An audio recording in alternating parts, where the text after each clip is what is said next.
Bilangan 10 ayat 1 sampai 36. Tuhan berfirman kepada Musa, "Buatlah 2 nafiri dari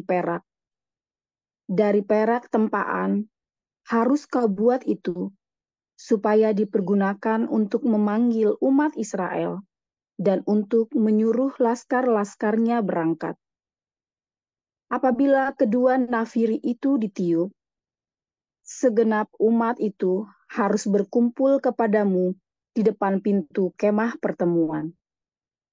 Jikalau hanya satu saja ditiup, maka para pemimpin, para kepala pasukan Israel harus berkumpul kepadamu. Apabila kamu meniup tanda semboyan, maka haruslah berangkat laskar-laskar yang berkemah di sebelah timur. Apabila kamu meniup tanda semboyan kedua kalinya, maka haruslah berangkat laskar-laskar yang berkemah di sebelah selatan. Jadi, tanda semboyan harus ditiup untuk menyuruh mereka berangkat. Tetapi untuk menyuruh jemaah itu berkumpul, kamu harus meniup saja tanpa memberi tanda semboyan. Nafiri-nafiri itu harus ditiup oleh anak-anak Imam Harun.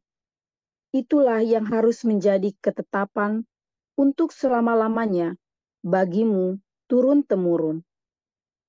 Dan apabila kamu maju berperang di negerimu melawan musuh yang menyesakkan kamu, kamu harus memberi tanda semboyan dengan nafiri, supaya kamu diingat di hadapan Tuhan Allahmu dan diselamatkan daripada musuhmu.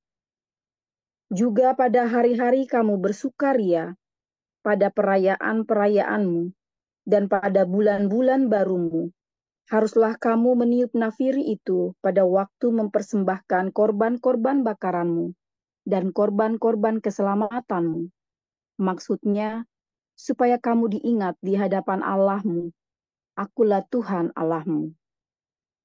Pada tahun yang kedua, pada bulan yang kedua, pada tanggal 20 bulan itu, naiklah awan itu dari atas kemah suci, tempat hukum Allah. Lalu berangkatlah orang Israel dari padang gurun Sinai, menurut aturan keberangkatan mereka. Kemudian, diamlah awan itu di padang gurun Paran. Itulah pertama kali mereka berangkat menurut titah Tuhan dengan perantaraan Musa. Terdahulu, berangkatlah laskar yang di bawah panji-panji Bani Yehuda, menurut pasukan mereka. Yang mengepalai laskar itu ialah Nahason bin Aminadab. Yang mengepalai laskar suku Bani Isakar ialah Netaneel bin Zuar. Yang mengepalai laskar suku Bani Zebulon ialah Eliab bin Helon. Sesudah itu, kemah suci dibongkar, dan berangkatlah Bani Gerson dan Bani Merari yang mengangkat kemah suci itu. Kemudian berangkatlah laskar yang di bawah panji-panji Ruben menurut pasukan mereka. Yang mengepalai laskar itu ialah Elizur bin Sedeur. Yang mengepalai laskar suku Bani Simeon ialah Selumiel bin Zurissyadai. Yang mengepalai laskar suku Bani Gad ialah Eliasaf bin Rehuel. Sesudah itu, berangkatlah orang Kehat yang mengangkat barang-barang tempat kudus. Kemah suci sudah dipasang sebelum mereka datang. Kemudian berangkatlah laskar yang di bawah panji-panji Bani Efraim menurut pasukan mereka. Yang mengepalai laskar itu ialah Elisama bin Amihud. Yang mengepalai laskar suku Bani Manasye ialah Gamaliel bin Pedazur. Yang mengepalai laskar suku Bani Benyamin ialah Abidan bin Gideoni. Sebagai barisan penutup semua laskar itu, berangkatlah laskar yang di bawah panji-panji Bani, dan menurut pasukan mereka, yang mengepalai laskar itu ialah Ahiezer bin Amishadai. Yang mengepalai laskar suku Bani Asher ialah Pagiel bin Okran. Yang mengepalai laskar suku Bani Naftali ialah Ahira bin Enan. Itulah aturan keberangkatan orang Israel menurut pasukan mereka ketika mereka berangkat. Lalu berkatalah Musa kepada Hobab anak Rehuel, orang Midian, mertua Musa. Kami berangkat ke tempat yang dimaksud Tuhan, ketika ia berfirman, Aku akan memberikannya kepadamu. Sebab itu, ikutlah bersama-sama dengan kami, maka kami akan berbuat baik kepadamu. Sebab Tuhan telah menjanjikan yang baik tentang Israel. Tetapi jawabnya kepada Musa, Aku tidak ikut, melainkan aku hendak pergi ke negeriku dan kepada sanak saudaraku. Kata Musa, Janganlah kiranya tinggalkan kami, sebab engkaulah yang tahu bagaimana kami berkemah di padang gurun. Maka engkau dapat menjadi penunjuk jalan bagi kami. Jika engkau ikut bersama-sama dengan kami, maka kebaikan yang akan dilakukan Tuhan kepada kami, akan kami lakukan juga kepadamu. Lalu berangkatlah mereka dari gunung Tuhan, dan berjalan 3 hari perjalanan jauhnya. Sedang tabut perjanjian Tuhan berangkat di depan mereka, dan berjalan 3 hari perjalanan jauhnya Udah, si untuk Mami bikin nggak tahu sampai bikin nih. mencari Oh, tempat thank perhentian you, thank bagi you. mereka. Dan awan Tuhan ada di atas mereka pada siang hari, apabila mereka berangkat dari tempat perkemahan. Apabila tabut itu berangkat, berkatalah Musa, Bangkitlah, Tuhan, supaya musuhmu berserak, dan orang-orang yang membenci engkau melarikan diri dari hadapanmu. Dan apabila tabut itu berhenti, berkatalah ia, Kembalilah Tuhan kepada umat Israel yang beribu-ribu laksa ini.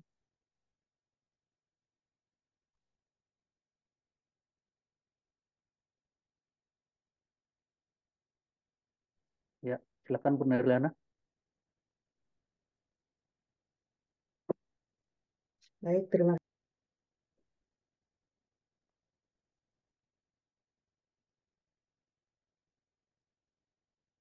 Dibuka lagi mic-nya.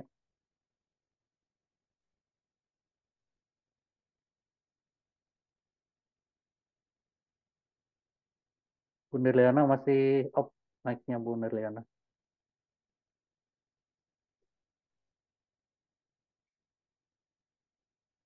Ya, Baik, bagus. terima kasih, Pak. Akhirnya, saudara-saudara, kami minta dan nasihatkan kamu dalam Tuhan Yesus. Kamu telah mendengar dari kami bagaimana kamu harus hidup supaya berkenan kepada Allah. Hal itu memang telah kamu turuti, tetapi baiklah kamu melakukannya lebih bersungguh-sungguh lagi.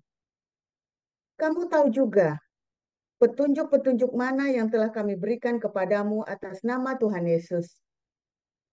Karena inilah kehendak Allah, pengudusanmu, yaitu supaya kamu menjauhi percabulan.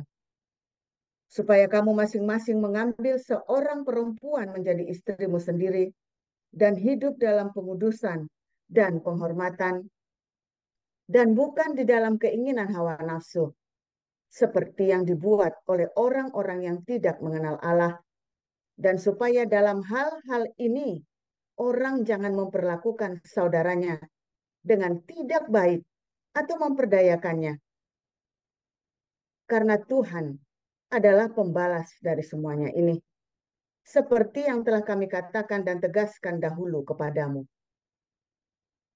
Allah memanggil kita bukan untuk melakukan apa yang cemar, melainkan apa yang kudus. Karena itu, siapa yang menolak ini bukanlah menolak manusia, melainkan menolak Allah yang telah memberikan juga roh-Nya yang kudus kepada kamu. Tentang kasih persaudaraan, tidak perlu dituliskan kepadamu, karena kamu sendiri telah belajar kasih, mengasihi dari Allah. Hal itu kamu lakukan juga terhadap semua saudara di seluruh wilayah Makedonia.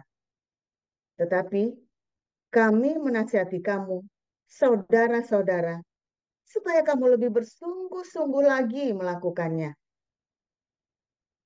Dan anggaplah sebagai suatu kehormatan untuk hidup tenang, untuk mengurus persoalan-persoalan sendiri, dan bekerja dengan tangan, seperti yang telah kami pesankan kepadamu, sehingga kamu hidup sebagai orang-orang yang sopan di mata orang luar dan tidak bergantung pada mereka.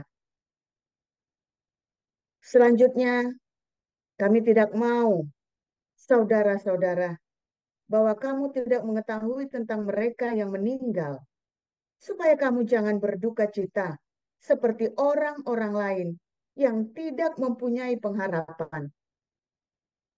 Karena jikalau kita percaya bahwa Yesus telah mati dan telah bangkit, maka kita percaya juga bahwa mereka yang telah meninggal dalam Yesus akan dikumpulkan Allah bersama-sama dengan Dia. Ini kami katakan kepadamu dengan firman Tuhan. Kita yang hidup, yang masih tinggal sampai kedatangan Tuhan, sekali-kali tidak akan mendahului mereka yang telah meninggal. Sebab pada waktu tanda diberi, yaitu pada waktu penghulu malaikat berseru dan sangkakala Allah berbunyi, maka Tuhan sendiri akan turun dari sorga, dan mereka yang mati dalam Kristus akan lebih dahulu bangkit. Sesudah itu, kita yang hidup, yang masih tinggal, akan diangkat bersama-sama dengan mereka dalam awan, menyongsong Tuhan di angkasa. Demikianlah, kita akan selama-lamanya bersama-sama dengan Tuhan. Karena ini hiburkanlah. Ulang. Karena itu hiburkanlah seorang akan yang lain dengan perkataan ini. Demikian. Amin untuk firman Tuhan. Silakan Pastor Paul membawakan renungan firman Tuhan hari ini dan tema Sangkakala. Haleluya, luar biasa firman Tuhan. Selalu baru setiap hari ketika kita menanti-nantikan Tuhan dengan penuh cinta, penuh pengharapan dan hati yang murni, dan pasti ada yang baru, saudara. Ya, setiap saya baca firman Tuhan, seperti ada video lewat ya, saudara ya, seperti ada sesuatu. Saudara, kita kemarin belajar bagaimana badai, ya, tiang awan, tiang api itu adalah badai, ya, yang menuntun hidup kita di padang gurun. Jadi tiang awan, tiang api itu adalah badai hadirat Tuhan. Badai pencobaan dalam hidupmu yang Tuhan izinkan, yang menuntunmu itu kepada tanah perjanjian, saudara. Tanpa badai itu, kamu akan tersesat. Ya, tanpa badai, tiang awan, tiang api itu kan tornado itu kan, yang naik sampai ke atas kan. Dan ketika ada musuh mengejarmu, dia akan pindah ke belakang musuh badai itu. Tapi ketika nggak ada musuh, dia akan maju di depan dan dia akan menuntun kita sampai ke tanah perjanjian. Tanpa badai itu, Anda tidak akan sampai ke tanah perjanjian. Anda akan tersesat di padang gurun. Ya, setiap badai itu di situ, maka kita tunggu dan disitulah hadirat Tuhan di kemah suci. Maka semua orang harus berkemah. Stop. Artinya ketika badai datang, stop. Saatnya untuk menyembah Tuhan. Duduk sama Tuhan. Nunggu. Karena tiang itu di situ. Menyampaikan semua urusan-urusan kita sampaikan kepada Tuhan. Begitu badai itu jalan, menuntun kita jalan, saudara. Di belakang badai itu. Ya. Jadi setiap kita orang percaya ya, kalau bukan orang Kristen, kalau bukan orang Yahudi dan orang Kristen, enggak, karena badai itu punyanya Yehova. Setiap orang Kristen punya badainya sendiri. Setiap komunitas punya badainya, dan itulah yang menuntun kita. Tanda-tanda badai apa yang sedang kamu alami. Kamu harus amati tandanya, saudara. Anda harus mengenali badai hidupmu. Setiap periode hidupmu punya badai. Coba tarik pelajaran selama 1 bulan terakhir ya. Ulangi lagi ya. Semua diulangi lagi. Setiap aspek hidup kita, setiap periode hidup kita, ada yang tidak bisa kamu ulang, tapi kamu harus kenali. Ya, kamu harus kenali. Kalau kamu mengenali periode hidupmu, ya, ajar kami Tuhan menghitung hari-hari, agar kami beroleh hati bijaksana. Itu penting, saudara.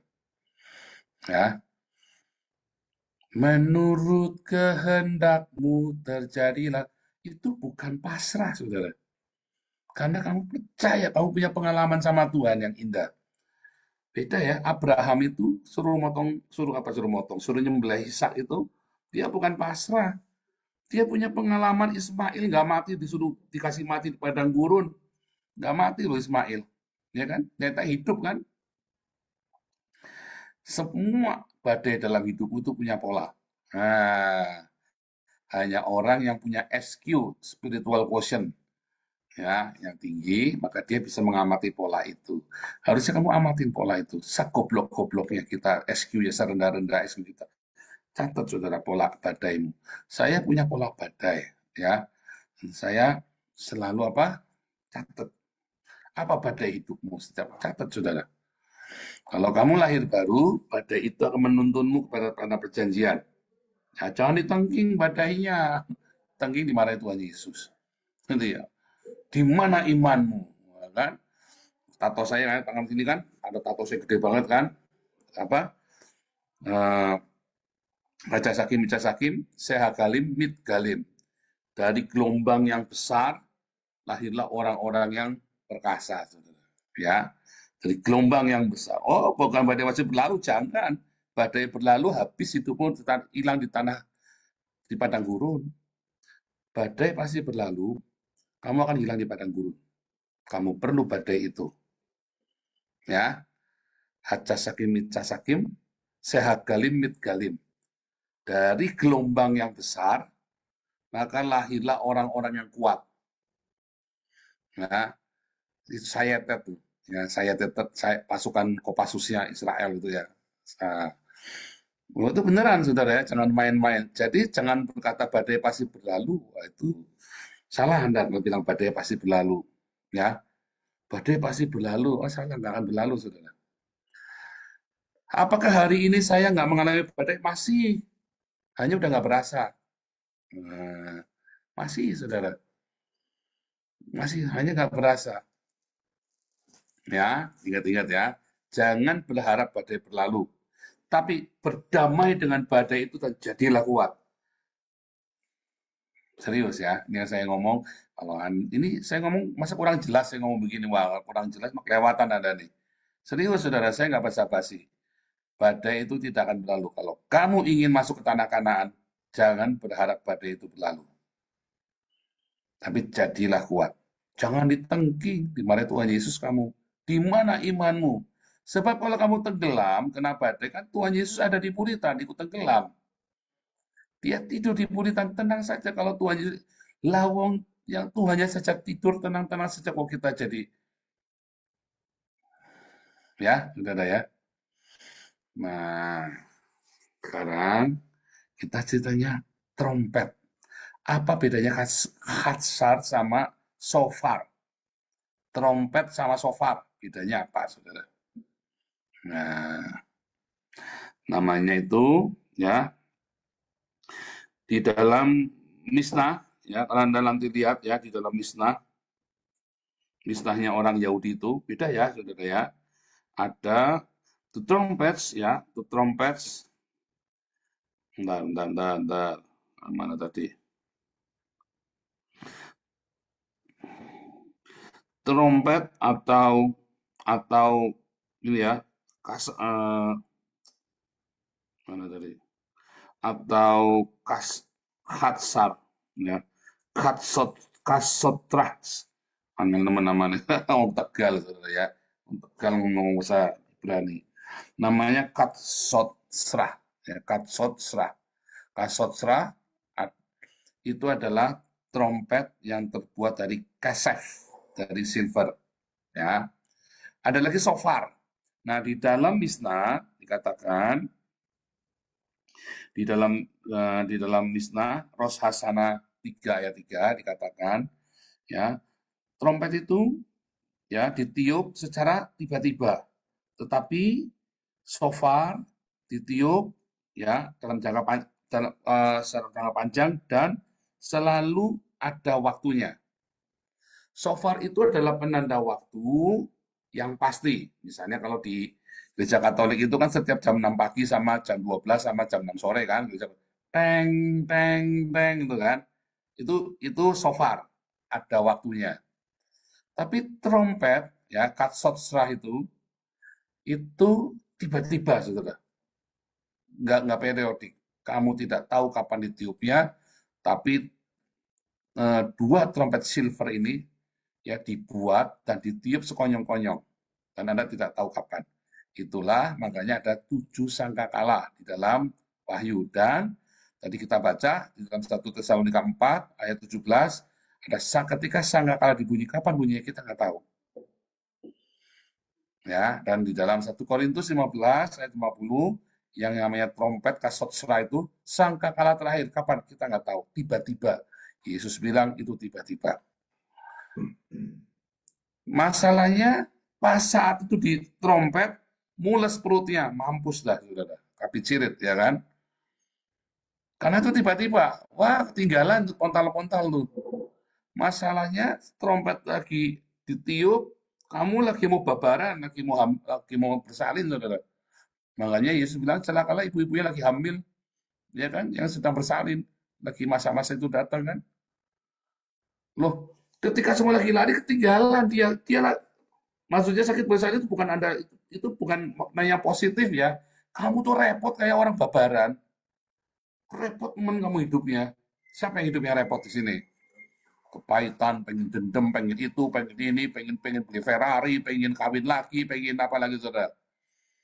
Nah, pokoknya hidupmu repot ya. Ngurusi selingkuhan, siapa yang hidupnya repot? Itu namanya orang sakit bersalin. Repotnya nggak habis-habis dan banyak sekali. Sangkakala dibunyi, khatsosrahnya, khatsosrah kasef. Silver, kenapa silver, Saudara? Karena kata kasef itu selain artinya perak, artinya apa? Kamu nunggu-nunggu dia. Desire, nunggu-nunggu. Kapan ya? Kapan ya? Kapan ya?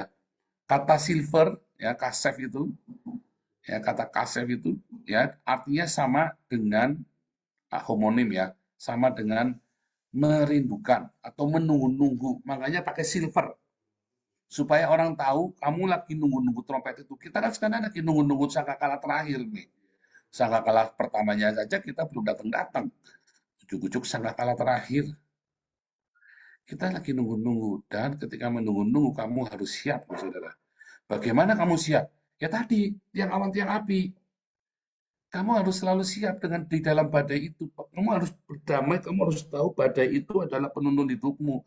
Kalau kamu tidak tahu, lihat ya, ketika tiang awan itu berhenti, maka kita berhenti. Tetapi ketika tiang awan itu naik, trompet dibunyikan. Kamu tahunya kapan? Kalau trompet itu akan dibunyikan, ketika badai itu beranjak dari kemah suci, beranjak lalu jalan. Itu nanti sangkakala serah kasefnya itu akan ditiup 2 kali ya. Begitu diangkat sekali berkemas, yang kedua kali berarti harus jalan. Set. Taunya dari mana, saudara? Kan kita nggak tahu kapan trompet itu dibunyikan. Taunya tiang awan itu naik, lalu jalan. Saudara. Naik meninggalkan kemah suci. Ya, naik meninggalkan kemah suci. Ingat, tiang awan, tiang api adalah Roh Kudus, saudara. Hadirat Allah. Ya, badai. Badai, saudara ya, badai dalam itu kamu hidupmu akan penuh dengan Roh Kudus ketika ada apa, saudara, ada tekanan dan aniaya, ada pencobaan dalam hidupmu. Tidak ada pencobaan, ya, maka kamu tidak akan ada apa, saudara, tidak ada pengenalan akan Tuhan. Nah, itu masalahnya. Teologi di dalam Perjanjian Baru adalah teologi penderitaan, bukan teologi kemakmuran. Hati-hati, saudara ya. Teologi kemakmuran akan membawa kamu ke neraka. Teologi dalam Perjanjian Baru adalah teologi penderitaan, dan kamu bisa bersuka cita di tengah penderitaan, berdamai dengan badai. Kamu dituntun oleh badai dengan responmu yang benar, maka ya kamu akan melihat itulah hadirat Tuhan di tengah badai itu. Ketika badai itu, kamu tahu badai itu berangkat, ya bergerak, loh, tiba-tiba saya biasanya masalahnya apa? Difitnah misalnya kan. Saya kan bolak-balik masalah difitnah nih, ya kan. Setiap bulan pasti ada fitnahan sama saya kan. Itu saya sampai langganan, sampai sudah buat, sampai fitnahan itu ya saya sama anak tuh sampai buat bercandaan, udah bukan hal yang ini lagi ya. Cuma bercandaan saja. Orang berpikir, aduh kasihan nggak usah kasihan, gitu. Biasa aja lagi. Habis difitnah saya berkatnya banyak, tenang saja saudara ya. Sampai saya ngerti, sampai saya paham. Nah nanti kalau udah lama nggak difitnah, pernah ya setahun ya mbak, sepi nggak ada fitnahan. Kok nggak ada fitnah? Jangan-jangan Tuhan mau datang, kita sudah siap. Sampai saya merindu-rindukan kapan saatnya difitnah. Sebentar nih kita lagi butuh nih, lagi butuh. Kapan ya? Siapa yang mau fitnah saya, ngacung? Habis itu Tuhan berkati saya. Enggak, ini contoh, ini kan badai. Kenapa? Kenapa saya mudah difitnah, saudara? Karena marketingnya itu tadi ya, apa namanya, booster. Nah, makanya orang kan suka jengkel, ya kan? Nah, kalau saya menemukan marketing yang lain, Tuhan kasih hikmat, saya akan rubah, nanti fitnahnya hilang sendiri. Tetapi marketing saya di situ. Nah, disitulah fitnah itu datang. Dan itu berpola fitnah itu, saudara. Itu kan contoh ya, macam-macam ya. Tentu saja nggak cuma fitnah, badai itu bermacam-macam. Apa badai itu, Bu? Nah, ketika kemudian tiba-tiba fitnah itu bergerak, ya, atau menjadi amat sangat berat, ya, dan tapi kemudian kamu ada kemuliaan di situ, ya. Terus tiba-tiba fitnah itu hilang, saudara. Nah, itu artinya Anda disuruh apa? Bergerak. Ada progres.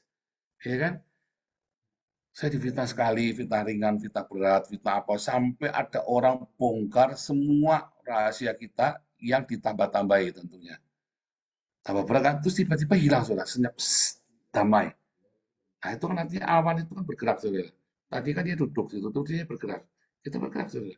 Tapi ketika badai itu ada di situ, berarti kamu duduk bersama dengan badai. Mati enggak? Enggak, kan Yesusnya di Puritan. Nangkap nggak? Ketika saya difitnah, wah ini habis nih kali ini, Paul pasti habis. Wah, kali ini Paul pasti habis. Galaroa pisah, kali ini Paul pasti habis. Wah dulu ya, wah ini, wah, pasti Paul habis, nggak habis-habis, saudara. Kenapa? Karena Yesus ada di Puritan. Dan kita gimana? Ya tenang-tenang saja. Mau fitnah ini, mau fitnah gitu, memang saya penjahat, mau apa lu? Ya kan nggak usah fitnah, memang saya penjahat, mau diapain? Ya udah tenang saja, saudara. Tetapi tiba-tiba itu semua tenang. Berarti apa? Awan itu bergerak. Next level, lanjutkan perjalanan. Sebelum lanjutkan perjalanan, ingat, bukan shofar. Kalau shofar, sehari 3 kali. Ya kan? Jam ibadah shofar. Pagi, siang, malam. Tapi kalau trompet, itu tiba-tiba. Dan kamu mengenalinya saat badai itu bergerak. Next level. Begitu dia naik, siap-siap. Ketika Yesus mau datang, ya, itu di tengah-tengah angin yang luar biasa, tiba-tiba ya saudara ya, ada kemenangan demi ya, ada kemenangan, ada badai itu tiba-tiba hilang saudara ya. Itu Yesus mau datang, senyap itu ya. Atau ketika antikristus mau datang, aman, damai. Tapi kita tahu, aman, damai nih. Kenapa? Awannya nggak bergerak nih di sini nih. Besar. Kita tahu saudara, Anda akan tahu trompet pertama, kedua, ketiga, kita akan tahu saudara.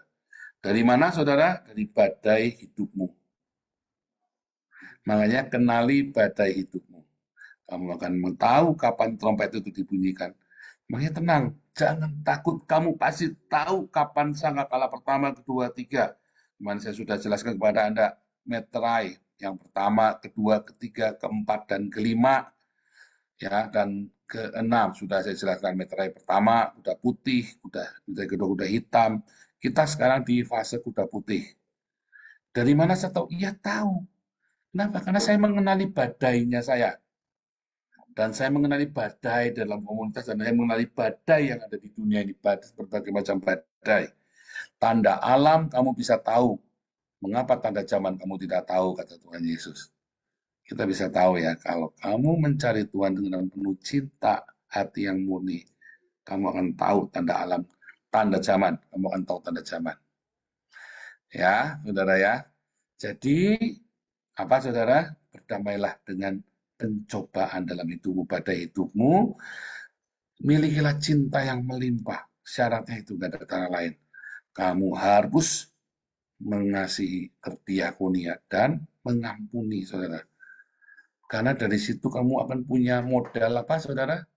Punya modal minyak zaitun yang dikeprek, minyak zaitun yang murni untuk bahan apa? Pelitamu. Nah, pelita itu ditaruh di dalam gantang. Jangan sampai najis, jangan sampai ada kenajisan di situ. Ya kan, jangan sampai ada telur lalat hinggap di situ, ada binatang di situ. Jangan sampai apa kenajisan, ya, ada dendam, ada perzinahan, jangan sampai, ya, ada keserakahan, pelit, jangan sampai saudara, jangan sampai ada kenajisan di situ.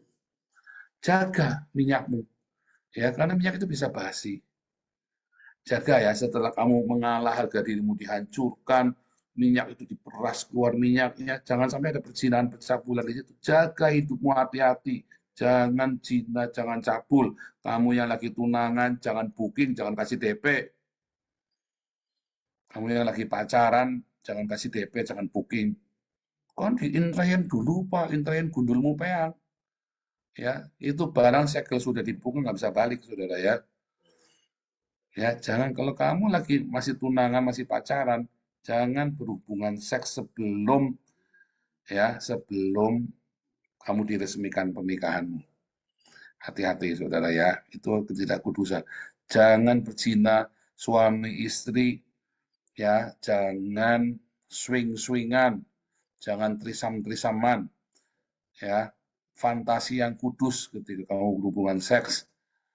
Hati-hati urapan itu jalan kamu udah mati-matian, harga dirimu kamu korbankan, kamu disalib, lupa dah selingkuh sama WL. Kan kucluk saudara. Ya kan? Hati-hati saudara ya. Nah, maka kamu akan tahu tanda-tanda zaman itu. Kamu akan tahu kapan trompet itu bunyi. Kamu bisa ngerti trompet itu dibunyikan. Ingat trompet itu apa? Kasatsar adalah sebuah pertanda, semboyan, sebuah simbol kapan kamu akan berangkat. Kasef, trompet silver, artinya kamu merindu-rindukan trompet itu dibunyikan. Kita kan semua sedang menanti-nantikan. Ya, hidupmu dengan cinta, ya jaga sangkal diri pikul salib, jangan mutungan, jangan ngambekan. Ya, karena kamu membutuhkan semua minyak urapan itu sebanyak-banyaknya. Kalau kamu mutungan, dikeprek, keluarnya apa saudara? Ampas stok, nggak ada minyaknya. Tapi kalau kamu nggak mutungan, dikeprek, ya keluarnya minyak zaitun yang murni. Ya, terus jaga hidupmu dalam kekudusan. Ya, supaya kamu tahu tanda zaman. Tuhan Yesus memberkati.